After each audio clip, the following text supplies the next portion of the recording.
Welcome to an episode of the Larae Way. In this week's episode, we're going to be talking to Kaelyn Flores, who's going to touch on the topics of suicide, sexual assault, dealing with an absent father, as well as toxic relationships. So we have a lot to unpack here. Stay tuned to hear what she has to say.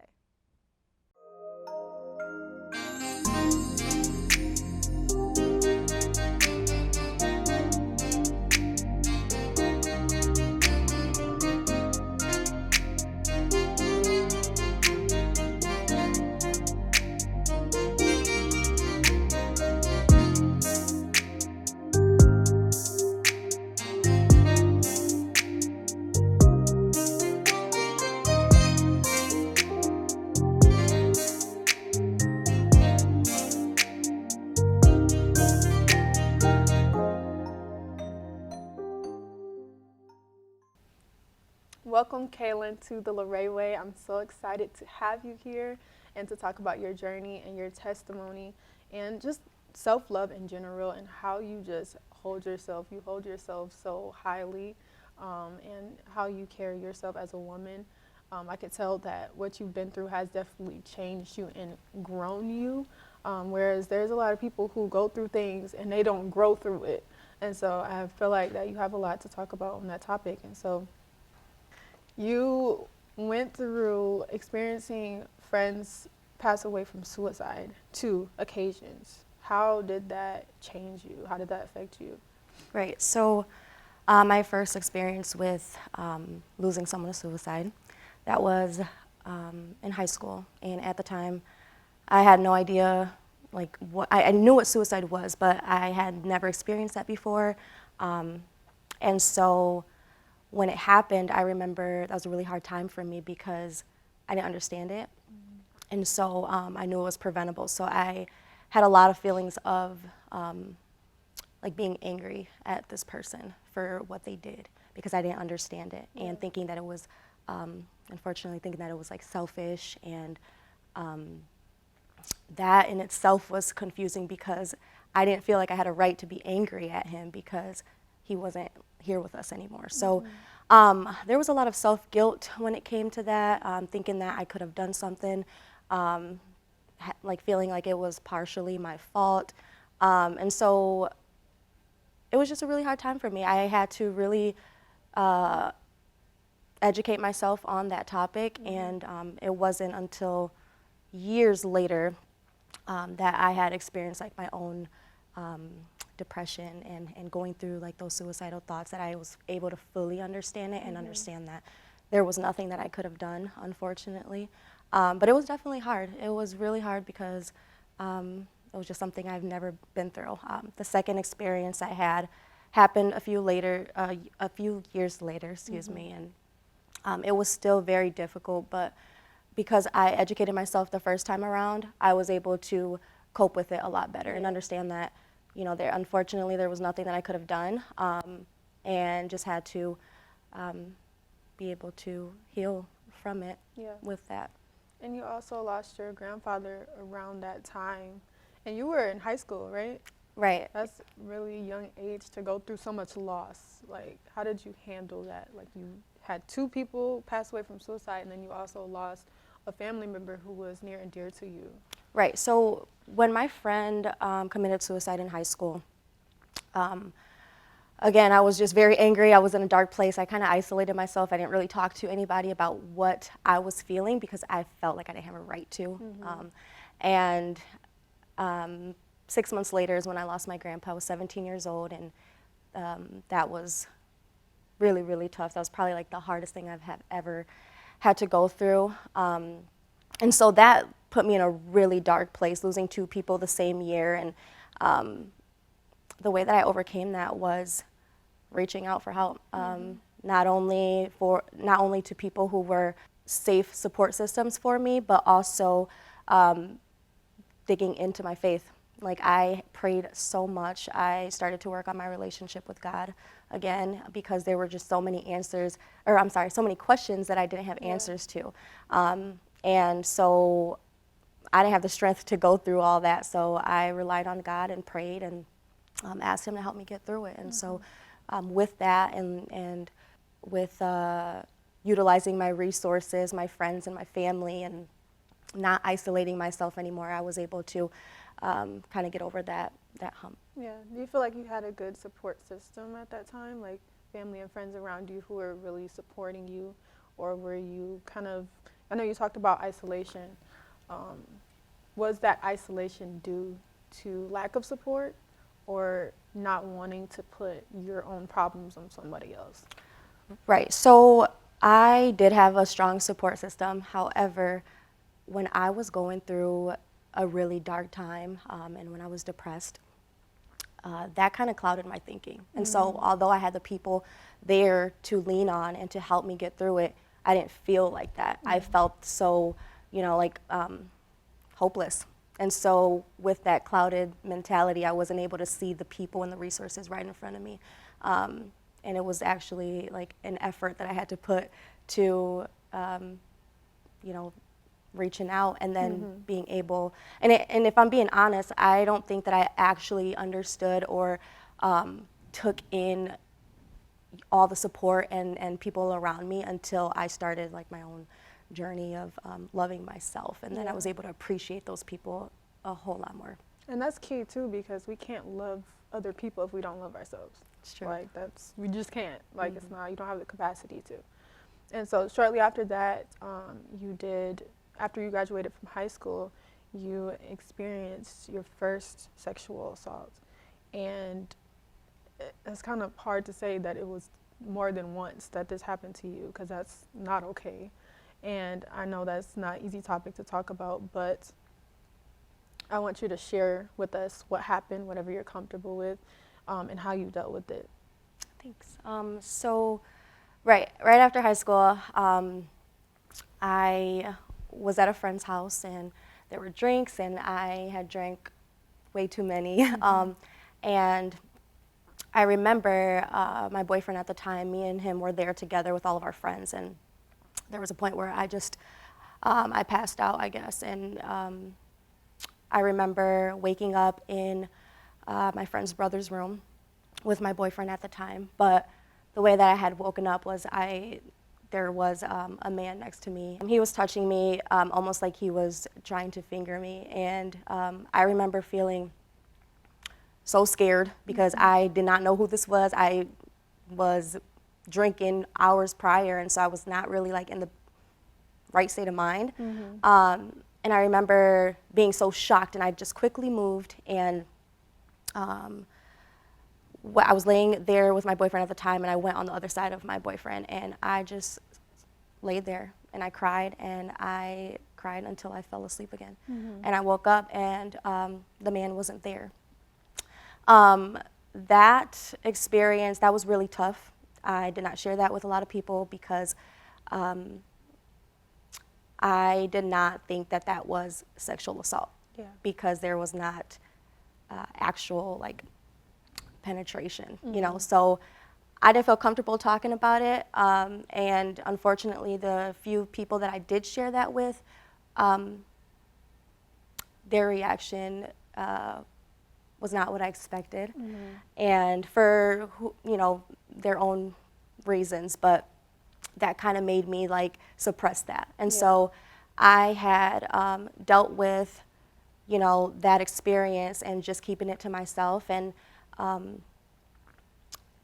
over the years, I remember feeling so negative when I would get attention from men. I was in a relationship, so it wasn't hard to not accept that attention from men, but I remember it wasn't just like me not accepting it, it was me being angry. Like I just did not like any guy showing me attention, making me know that they thought I was attractive.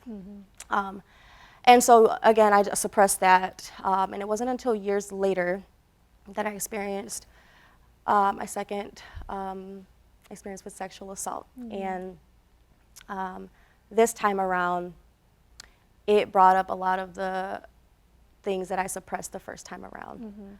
But it was definitely a turning point in that healing process, because it jump-started like my journey to therapy. And I remember talking to my therapist about this, and she mentioned, she's like, you were sexually assaulted. Yeah. And for so long, I was like, oh no, that's not me. Like Right. I did not want to label myself as someone who was sexually assaulted. Like that did not happen to me. And I didn't want to do that because growing up, my mom really, really talked to me about, what is safe, or what areas of my body are okay for someone to touch, or if I felt like uncomfortable at any time to tell her, and also like being mindful of not putting myself in those situations, right? Not that there is any situation that would make you deserve that to happen to you, Exactly. but she just really like educated me on that, and so I just did not want to tell her. I didn't want to label myself as someone who has had experienced sexual assault because I didn't want to let her down, Yeah. and myself. I felt like I would have failed her. But this second time around, once I accepted that, I was a victim of sexual assault, I was able to heal from it, and it took a lot. It took a lot of like self-talks with myself because unfortunately the two people who I experienced this with, they don't know how I feel. I don't even know who one of them is. I had to heal from that without a sorry or without an explanation or without them knowing, like that's not okay. And so a big part of that was learning how to forgive myself for being in those situations. I know the first time around, I didn't have much control, but the second time, I did. I had more control than the first time, and so I beat myself up a lot about putting myself in that situation. And yeah, but once I was able to accept it and forgive myself and understand that I did the best that I could at the moment, and I didn't have like the tools to stand up for myself. I didn't know what that looked like. I was able to forgive myself and then ultimately forgive those individuals as well. Yeah. And I know for the first experience, you said that you belittled it because you felt like it wasn't technically rape as it would be defined. So what advice would you give somebody who has been in a similar situation where it was like you were assaulted, but it wasn't what people would typically say is assault because Right. nothing like entered you or nothing, like things like that. It's like people look at it as borderline, but it's not. It's just all around assault. So what advice would you give somebody? What did you learn from that after you realized like, no, this is what happened to me and I'm not just making this up. This is not just a situation that can be brushed off. Right. Yeah, that was interesting to me is the fact, like once I was able to heal from that and educate myself, I thought it was interesting that I belittled that situation. But to be honest, back then I was, just graduated high school. I didn't really know much about sexual assault besides actual sex, like Yeah. that, like non-consensual sex. And so my advice would be that, if there's any situation that you feel uncomfortable to where an individual is touching you or entering your space, and you don't feel comfortable with it, that in itself enough can be traumatizing. So speak up, like reach out to your support system and know that there's nothing that you can do, say, nothing you can wear that will ever make that okay. Yeah. Okay. Today I'm here with Sydney. Grant. and my question for you is, how would you describe a toxic relationship? That is a hard question. Toxic relationship. I would say a relationship where you fail to see other people, like other people's opinion. You don't like even give it a chance to see like where they're coming from at all. And kind of like you won't get off of your pedestal. Like you think you're right no matter what. And if that's just like a trait that you have, I think that a relationship is like going to be toxic no matter what. Like you have to be able to see where the other person's coming from, even if it like goes against what you think. Yeah, and I agree. I would say that toxic relationship would be one that it's more of a, it's not like an equal give. It would be like you expect something out of it, if that makes any sense. Yeah, that makes sense. So yeah. Faith. And Cody. Having a controlling partner and like just having really big relationships, or not relationships, having like really big communication issues within the relationship, and I guess it just not being healthy in general. Like there's a lot of controlling in there. People aren't responding. Poor interactions, mentally and physically. Yeah. And yeah. I would say like what she said, bad communication like issues. I would say obviously like an abusive relationship, cheating, and then like she said like where like they control you, what you do, and like hold you back from what you want to do with your life. I really love those answers. Changing topics. We're going to talk about your relationship. You were in a relationship for 5 years, and it was unhealthy. And you even got to a point where you were contemplating suicide because it was that bad. And I just want you to share some of the experiences that you learned from and what you took from that relationship and how you got out of it. Like, what is some advice you would give somebody who is in a toxic relationship right now and just is like, I don't even know how to even let this person go? Yeah. So that was really tough for me. Probably the second toughest thing that I had to ever go through. I think with that, I got in that relationship very young, and I didn't really know who I was. I didn't know how to love myself, and so whatever was given to me, I accepted it as love. And so with that, I made this person like my entire world. And when things were bad, it was like the whole world was ending. And I remember feeling so alone in that relationship, and with that relationship that I was in for so long, it was not healthy, and I did, reach a really dark point where I was so hopeless because I made this person my entire world, and so when things got bad, I did not see, like there was no hope. Like when they were bad, it was like the world was ending, and so I realized after the fact that was like my first issue, is that I struggled with putting people before myself. And so that relationship ended because I started to feel so alone in that relationship. And because of that, I started to really like dig deep into who I am outside of this relationship, because it was my entire world. So I started to love myself, and I started to spend time alone, read, watch interviews, look up advice on other people who were in the same situations or the same situation as I was in. And it wasn't until I started to learn what it was like to love myself a little bit that I realized that that relationship was not the best for me. And that it wasn't healthy, because prior to that, I had like so many self-limiting beliefs. I did not feel confident. I didn't feel worthy. I just was very, had a lot of negative self-talk. And so when I started to end some of those unhealthy habits, and I realized that, like, this person, they weren't meeting the bar of self-love that I showed myself. And it's not to say that like I need to be with someone who loves me more than I love myself, but that bar was set really low because I had just started the journey of putting myself first. And so I realized that it was, it just wasn't healthy for me. It wasn't going to help me, get to a place where I deserve to be. And that was really difficult for me because I ended that relationship and walked away still like deeply in love with that person.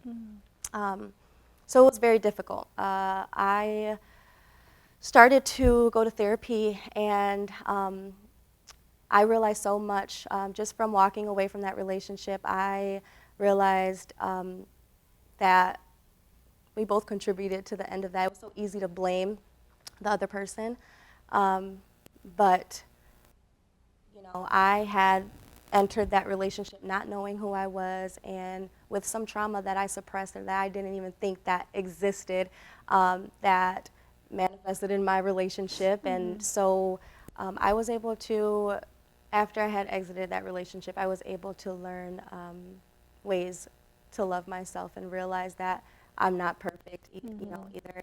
And it was just really easy to put the blame on other people, but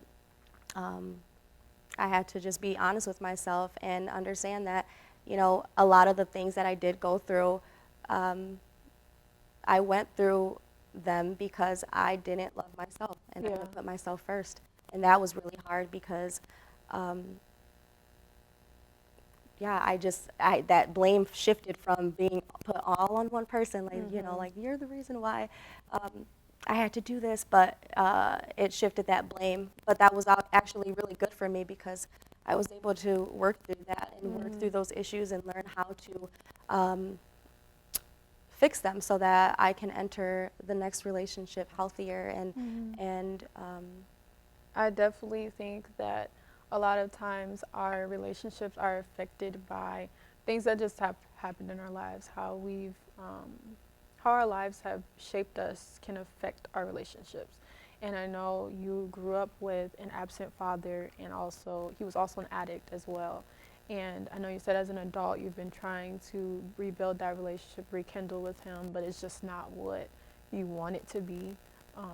How did that affect your 5-year relationship? And then also, how did that affect you just in your everyday life, just growing up without a father figure? Yeah, right. So growing up, I didn't think that I was affected by the absence of my father, and that's because I grew up with my grandpa. My grandpa was the father figure that I had. He helped my mom raise me. And so I was just in denial that I was affected by his absence. And I would say that it wasn't until my grandpa passed away that I realized maybe I am affected by this a little bit, right? I was still in denial, but I was at least willing to give that another chance. And what I mean is, like, allow him to try to be the father that I felt that I deserved. Yeah.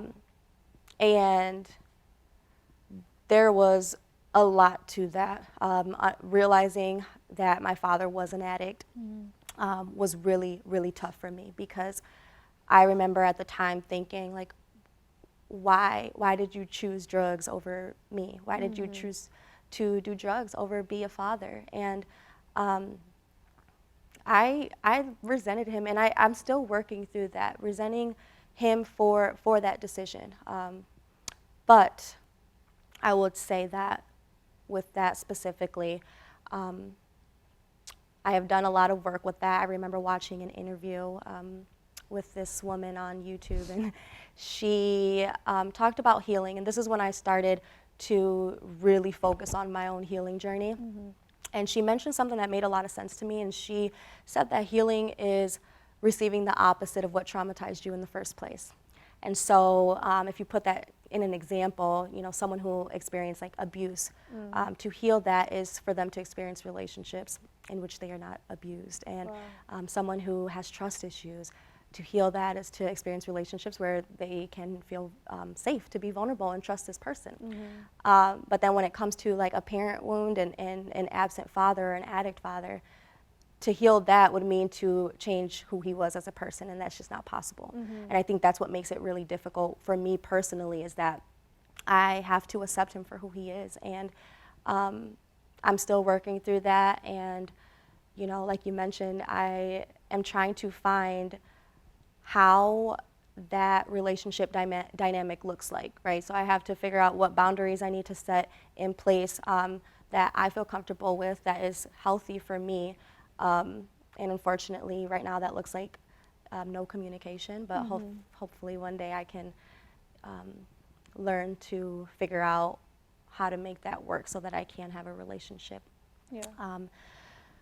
And I will say too, you know, growing up without a father, although I had father figures, there was, and I didn't realize this until my relationship and leaving my last relationship, there was a lot of like, I have to perform to be loved. I'm not lovable. And when I left that relationship, I was able to realize, like, wow, despite everything that went on in that relationship that was not healthy, and, you know, despite all of the ways that I was treated that I didn't deserve to be treated, I did experience that relationship with the feeling already that I wasn't lovable, and that I didn't deserve to be loved, and I had to be, you know, this person or that person for this person to love me. Even after my breakup, I remember thinking, like, well, if I looked like this person, or if I knew how to do this, maybe he would have loved me better, and maybe I wouldn't have had to make that decision to walk away. But I realized, you know, that there's nothing I can do, say, be to be loved. The people that are gonna love me for who I am, and I'm okay with that now. I wasn't okay with that, but I'm okay with that now because I learned how to love myself. And but I do think that originated from having an absent father, you know, that manifested in that relationship. And so I'm hopeful that, you know, going further, knowing that I'm able to recognize when someone does love me for me, and know what feels safe for me in all of my relationships, and be able to be mindful about the partner that I choose to be with in the future. So. Right. And now you're on like this beautiful self-love journey, and you're going to therapy. How does that feel? It's great. I tell all my friends, go to therapy. And I don't mean it to be, you know, like, I'm not coming from a place where, like, you need help. If I'm being honest, we all do, right? Yeah. I think everybody can benefit from therapy. I understand that, you know, it may not be for everyone, but for me personally, it has definitely helped me the most with reframing my thinking.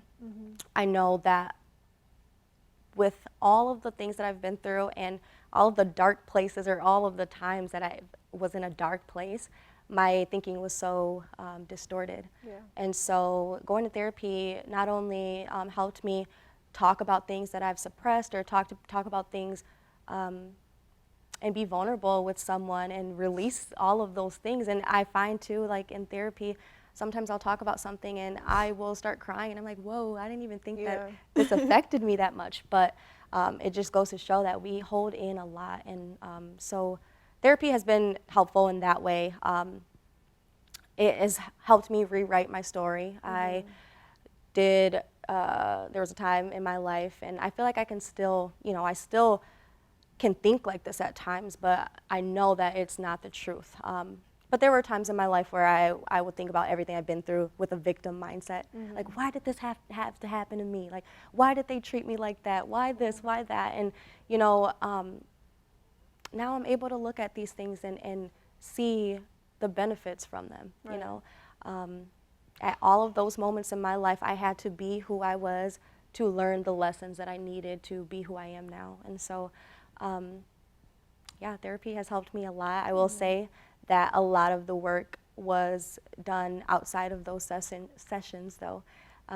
So in therapy, you know, it's really good. It's refreshing to talk to someone about the things that you've been through, someone who can't judge you. It's their job to listen, so I don't have to feel like I'm being a burden or I'm wasting their time.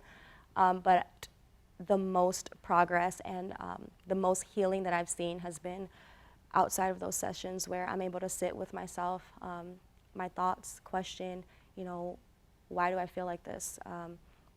And do the work it took to learn how to cope with all that I've been through, and take care of myself. And what are some of those things that you do outside of your therapy sessions that kind of just make you feel like yourself, like that help you cope with that, and that has aided your self-love journey? I think for me personally, that was spending time alone. When I spend time alone, I journal. I will sit there and just think.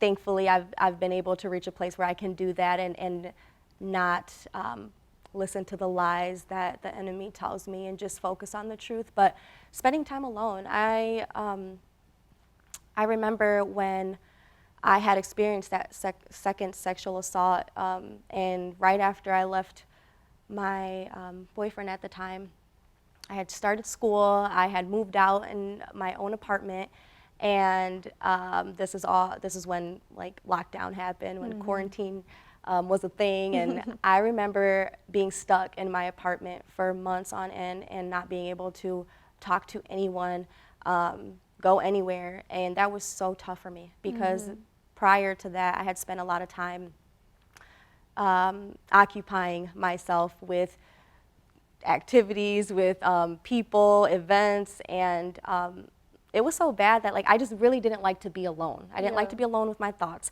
I would even spend my time with people that didn't even make me feel good. It was that bad. So then when I moved out and all of these things had happened, I was like hit with all of this stuff, and I was forced to sit alone with all of that, and it was so hard. It was really, really hard, but it was definitely a blessing in disguise because I learned how to be alone, and I was able to, you know, get to know who I am and love the parts of myself that I've hated for so many years. And with that, I learned what I like to do. I like to journal. It's funny because I have all these like certificates from when I was a little girl, and I got so many awards for writing, and I just stopped writing as an adult. So when I was spending time alone, I started writing again. I started painting, dancing, and singing, and spending time in nature, and all of those things were very healing for me. So. Yeah, I love that so much. I think it's really important to know that God, He'll isolate us when we need it. Like, He really will. Sometimes He just has to take us out of our environment in order to shape us and change us and heal us. And I think that's so important that you talked about that, because you said He had to remove you, even from those people that you were surrounding yourself with and you didn't like them, or they weren't helping. And He took you out of that situation and put you somewhere where you felt like you were alone, but it shaped you into who you are today. And so I think that's really important that you touched on that. But also, I want you to share something that you wish you knew when you were going through everything that you've been through, something that you would have told yourself back then. Like you right now, what would you have said to your younger self? Only I could do this for real. That's a really good question. I think what I wish I could tell myself back then, or anyone that's going through a hard time, is to learn how to be self-compassionate. You know, I think we can be so hard on ourselves, and it doesn't make the journey to healing or loving yourself any easier. You know, I realized like I would beat myself up for certain things, and it wasn't until I would take a step back and ask myself, if my friend or, you know, my family came to me with this issue, would I talk to them the way that I talk to myself? And I absolutely not, right? And understand that, you know, being self-compassionate means understanding that at every time of your life, like with all the hard things you've been through, like you may not have always had the resources or the tools or the support that you needed to do what you probably would do looking back at it, if that makes sense. So I think that would be the main thing, is to learn how to be self-compassionate, because it makes the journey so much easier when you're able to give yourself some grace and forgive yourself for being human. Yeah, you know. I love that. Well, thank you so much for being on the show and for sharing your story with us. Your story is so valuable, and I know that it's going to help a bunch of people. We got to get these viewers up so they can hear you and hear what you have to say. So thank you so much. So grateful. Thanks again for watching today's episode. Make sure to follow us on all platforms at the Larae Way. And if you have a story to share, tag us in all your posts at the Larae Way with the hashtag #ShareYourStory, or send us an email at casting@thelaraeway.com. See you next week.